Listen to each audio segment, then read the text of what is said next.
So are these people blind or just collectively awful? Joining me now to discuss, California Republican Congressman and House Judiciary Committee member Tom McClintock. Congressman, welcome back to the show. Well, thanks for having me back, Kennedy. So let's talk about Ted Lieu a little bit. Ted Lieu, he was very interesting. He said that, it's been a border crisis for the last 50 years. And he's right. There has been no administration that has really successfully tackled this problem. But I think we have seen what's going on at the southern border. And you've had a lot of other Democrats admit this, that it has gone from a problem to a crisis. It hasn't always been a crisis. Why did they squander their majority and not do anything about it? Well, as Jim Jordan said, I think that the Democrats are very deliberate in the policies that they're pursuing. This is not incompetence. This is a deliberate effort to move millions of illegal immigrants into our country. I have to disagree on one point, and that is that the border was secure in the final days of the Trump administration. We were nearing completion of the border wall. The Remain in Mexico policy was having a dramatic impact on reducing illegal border crossings. And ICE was actually enforcing court-ordered deportations. On Inauguration Day, Biden reversed all of those policies. You gave one set of statistics. Let me give another. Since Inauguration Day and Biden reversing those policies, this government has deliberately admitted into this country about 1.7 million illegal aliens and trafficked them to every community in this country.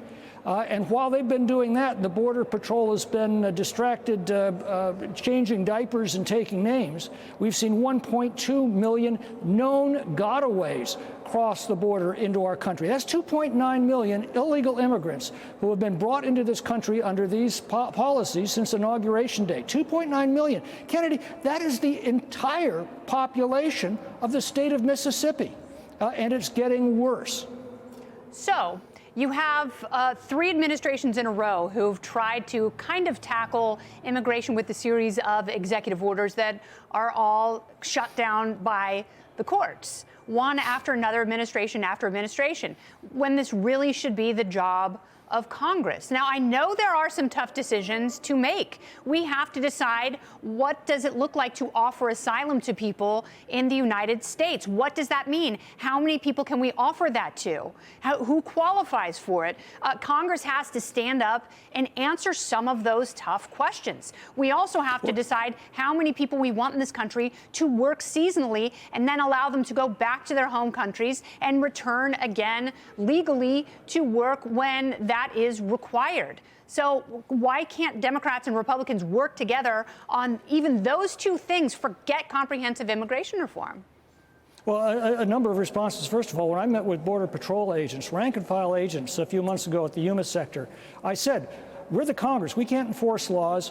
We can write laws. What laws do you need us to write to make your jobs easier? And what they said unanimously is, it's not a question of writing new laws, it's a question of enforcing our existing laws. And we saw the Trump administration do that, and we saw the success they had. The other thing they told us, and this was shocking to me from federal employees, don't send us any more money, because all that money is going to be used for is to process illegal immigrants faster into our country. And if you look at the testimony from the Democrats in today's hearing, they made that very clear. That is exactly what their objective is, to more quickly and more efficiently move illegal immigrants into our country.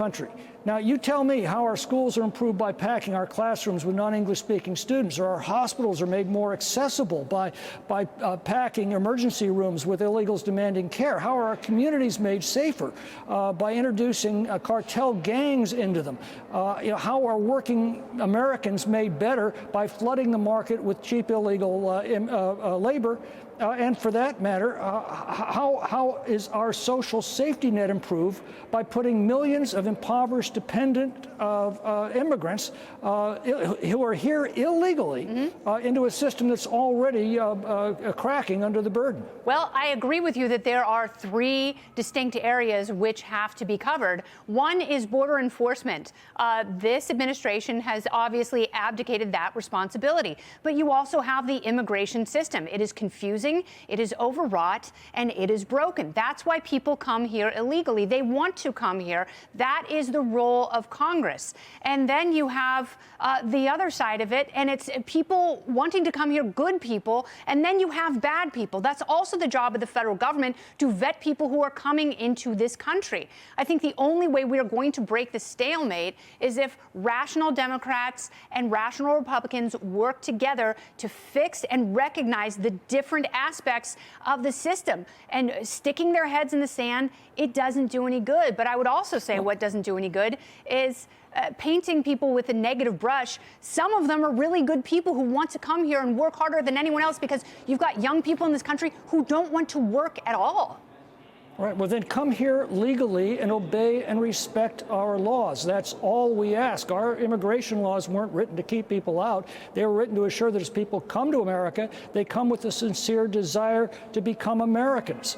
Without our immigration laws being enforced, we have no borders. And if we have no borders, we're no longer a country. And that's the issue that we're confronting. Yes, we have a package of legislation that we promised in the Commitment to America.